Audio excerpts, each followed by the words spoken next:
Thank you, Madam President. I congratulate you on your able presidency of the Security Council for the month of July.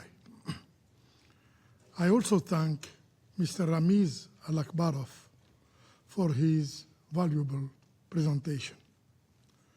Madam President, when the ceasefire was announced on October 2025, the Palestinian people,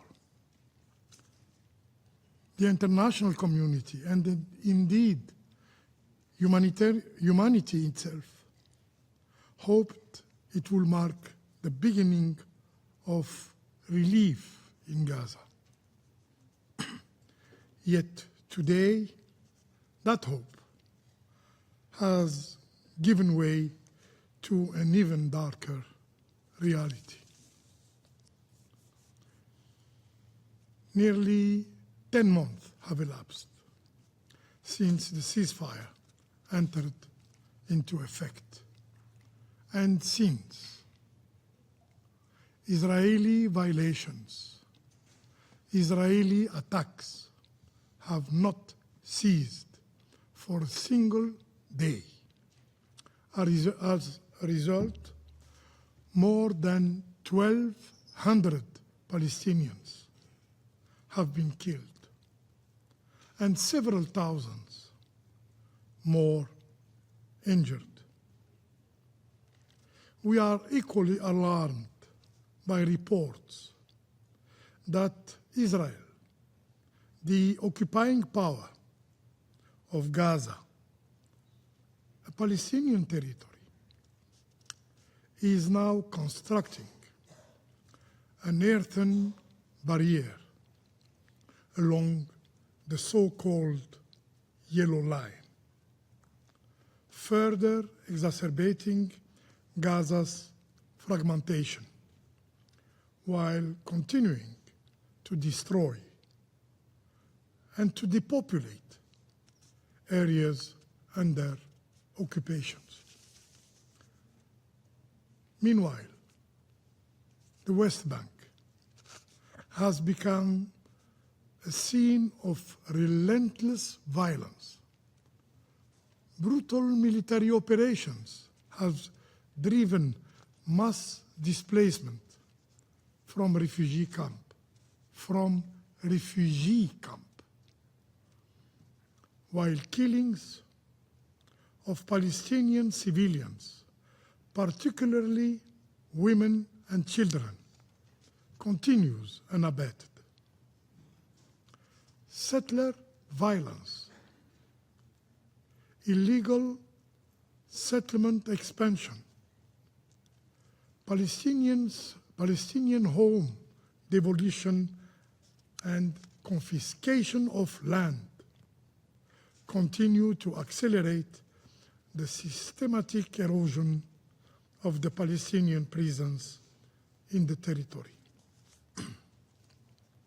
Madam President, against this grim backdrop, I would like to highlight the following points. First, these atrocities are the direct consequence of prolonged impunity. Yes, impunity. Israel's systematic annihilation of the Palestinian people, of their land, and of their means of existence has been allowed to continue without accountability. As long as impunity prevails, such violations of international humanitarian law, of resolution of UN Security Council will persist unchecked. Second, Madam President,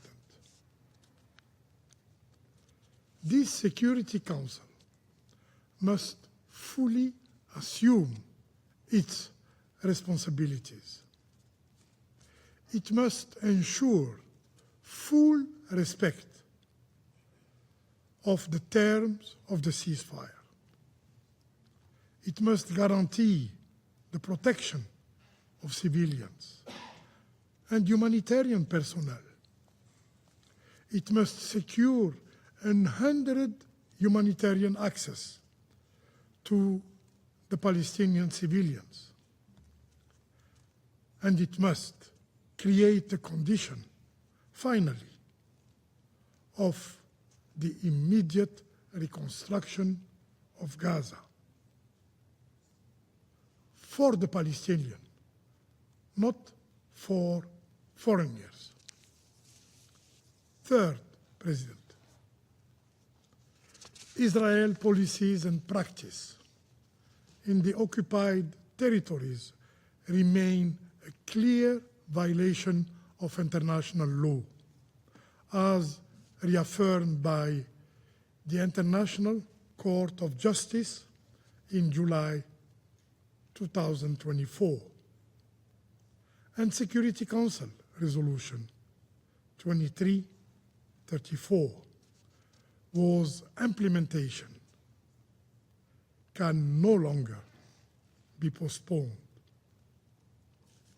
The Palestinian people continue to demonstrate extraordinary resilience in the face of unimaginable suffering. Their endurance reminds us that peace cannot be built under any occupation, cannot be built under injustice or collective punishment. Peace requires justice. Justice requires accountability. And accountability requires action. Action from this very Security Council. To conclude, Madam President, allow me to reaffirm Algeria's unwavering support for the inalienable right of the Palestinian people to self-determination and for the establishment of its sovereign and independent state with Al-Quds al-Sharif as its capital. I thank you. Je remercie.